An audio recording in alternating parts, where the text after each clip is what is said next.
waxaan ku dhaaranayaa magaca Ilaahay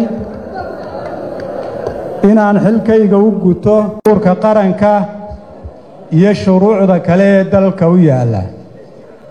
inaynu maanta shaqo badan oo dastuuriya aynu qabanay oo muddo badan oo hal sano iyo dheeraad ah culaysna ka saarnaa waxaan u hambalyaynayaa dhammaan guddigii doorashada heer qaran ra'iisul wasaaraha iyo ciddii kaleto oo gacan ka geysatay hawsha iyada ah maadaama waqti uu kooban yahay annaguna aanaan ku soo talagelin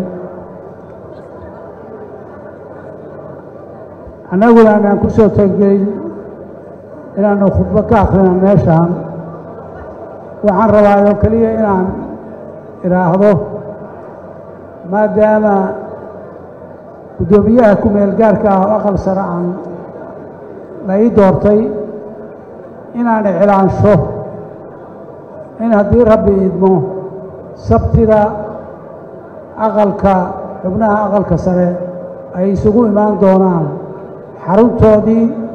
9 subaxnimo iyadoo wakhtiga la dhowrahayo qof maqnaan karaana iyo qof fasax qaadan karaana uusan jirinin maadaama shaqo badan ayna sugayso wax badanna layna ka sugahayo intaa haddaan idhi ra'iisul wasaare hadal kaftamaan odhanayaado nin baa mar hore kaftan igu yidhi oo wuxuu yidhi war baarlamaankii niman reer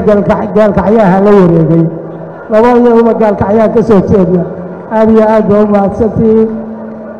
ambasador ku soo dhowow maadaama hadalkay siisay aniga aad iyo aad u mahadsantihiin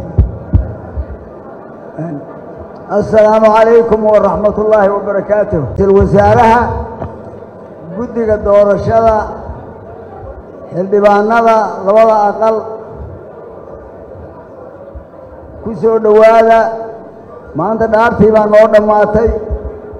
waad ku mahadsantihiin inta qalqaalisay oo shaqada waday sidaa uu sheegay guddoomiyaha ku-meel gaarka aqalka sare labadayadoo reer gaalkacyaan nahay waxay ku tusaysaa reer mudug inay odayaashooda tixgelin weyn u hayaan waxaan mahad gaara iska leh ra'iisul wasaaraha guddiga doorashooyinka oo u soo dhawar adeygay hawshaan culus oo meelaha kala duwan laga doonay waxaan kaloo codsi u dirayaa meelaha ay ku dhiman tahay kuraasta aan weli la dooran inay soo dedejiyaan iyadoo la wada og yahay fikradda adduunku naga haysto in wakhtigii dheeraaday oo digniinna la siiyey oo lacagaa go'ahaya iyo banuubtaa xirmaysa oo la og yahay inta nala kugu wada cadaadiskaas waxaan farayaa xildhibaanada golaha shacabka ilaa laga doorto guddoomiyaha rasmiga ah iyo ku-xigeennadiisa inaan qofna maqnaan karin fasaxna uusan jirin ee meesha lagu sii dhawaa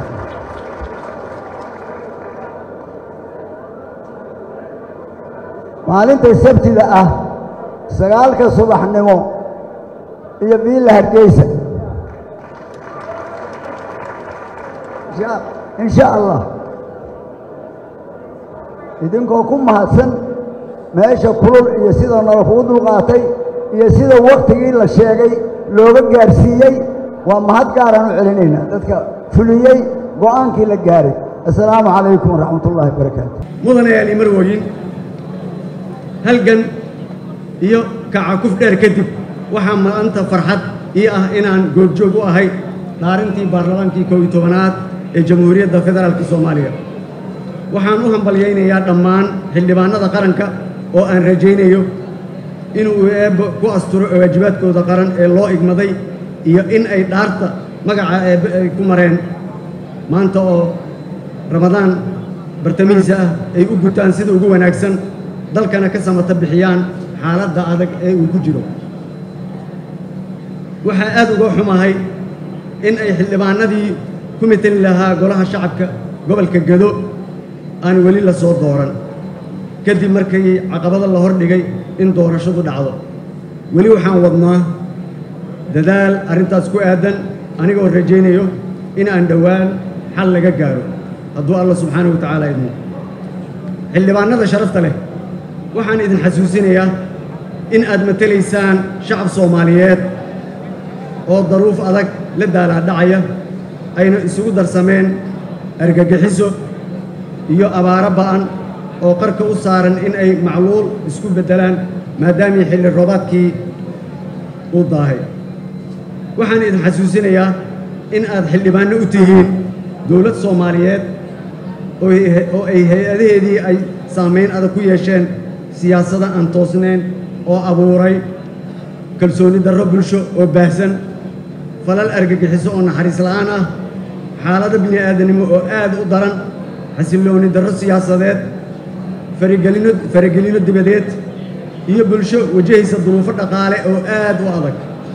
sidaa darteed waxaa idinkula dardaaramayaa xildhibaanno in aad alla uga baqdaan mas-uuliyadda weyn ee idin saaran, la timaadaan aragti qaran oo ka jawaabaysa duruufaha haysta dalkiinna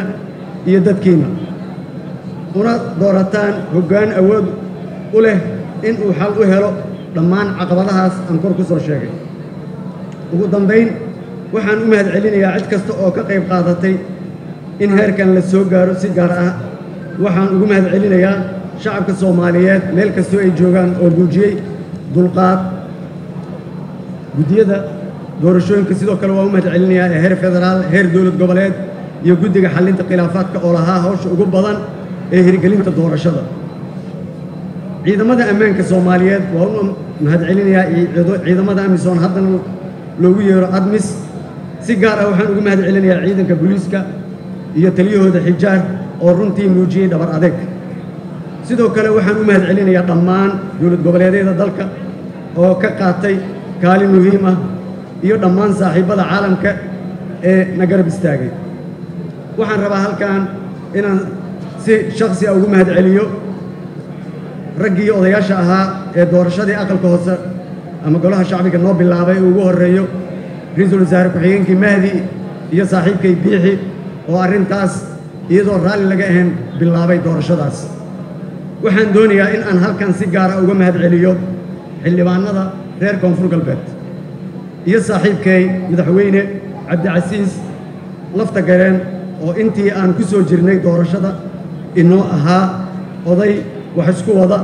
waxaana leeyahay wadaayo hadhawaaw.